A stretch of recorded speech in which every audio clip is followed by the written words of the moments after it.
Voltamos com o segundo bloco do Mais Saúde, programa de saúde da Terceira Via, perguntando à doutora Fernanda Vilaça da importância do processo de industrialização dos hábitos alimentares nas questões alergênicas de nossas crianças e aí, no caso, de adolescentes, de jovens e até de adultos. Com o advento dessa nossa indústria alimentar ter evoluído, com ele também leva-se muita coisa ruim em relação a esses hábitos alimentares, que esses produtos industrializados não são produtos bons, né? Não são saudáveis. E muitas das mães, por ser uma coisa às vezes mais prática e mais fácil, acaba dando um lanche escolar, uma festa de aniversário, uma coisinha assim. Mas em relação aos nossos pacientes que têm alergia alimentar, isso tem que ser um cuidado redobrado. Até porque essas crianças menores, elas vão para a escola e elas, às vezes, elas não têm o cuidado e também não têm ainda a maturidade para saber que não pode pegar um alimento ou um lanchinho do amigo, que não pode ir na festa de aniversário ver um brigadeiro e sabe que não pode comer, que é de leite condensado, né? Então é uma coisa mais complicada. Mas as mães, a gente tem um cuidado de informar as mães, os parentes próximos, avós, do que pode, do que não pode, orientação. Os pacientes maiores que têm, às vezes, dificuldade de entrar, porque já conhece o alimento. Para aquele que não conhece o alimento, é fácil você falar assim, você não vai fazer uso, não pode. Ele não conhece, então a mãe que faz a dieta fica muito mais fácil.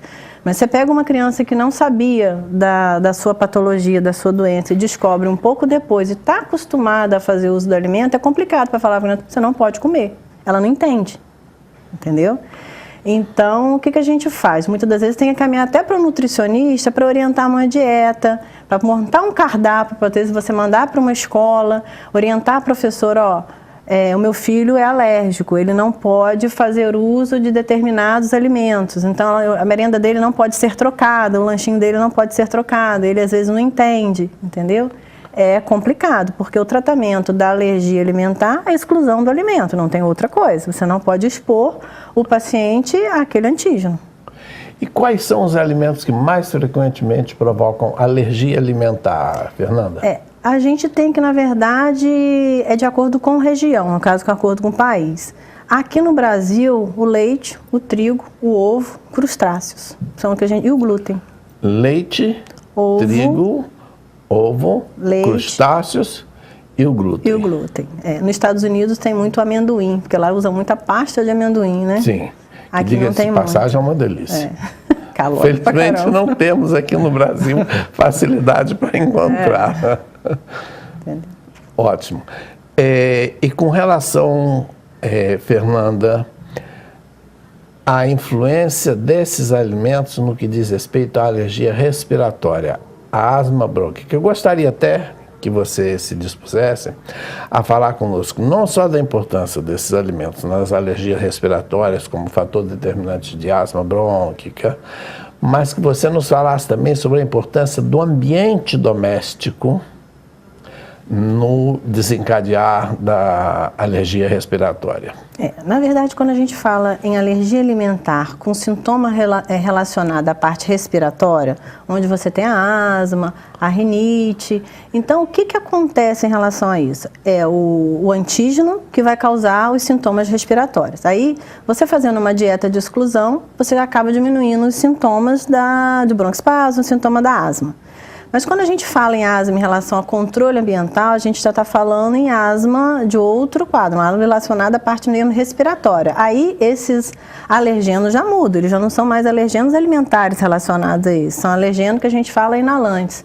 Poeira, ácaro, fungo, epitélio de animal, são outros alergenos. A gente tem que ter quando a gente fala em relação ao cuidado ambiental, a gente está relacionado a esse tipo de asma, porque a gente sabe que a asma é um processo crônico, né, onde você encontra um broncoespasmo, ou seja, a redução do calibre da árvore brônquica, levando aos sintomas, né? Esses sintomas, a gente sabe que tanto os fatores genéticos como ambientais, eles interferem muito nesse caráter, nesses sintomas da asma. Por isso, em relação ao controle ambiental, que a gente chega muito a falar e conversar com as mães. Cuidado com o quarto.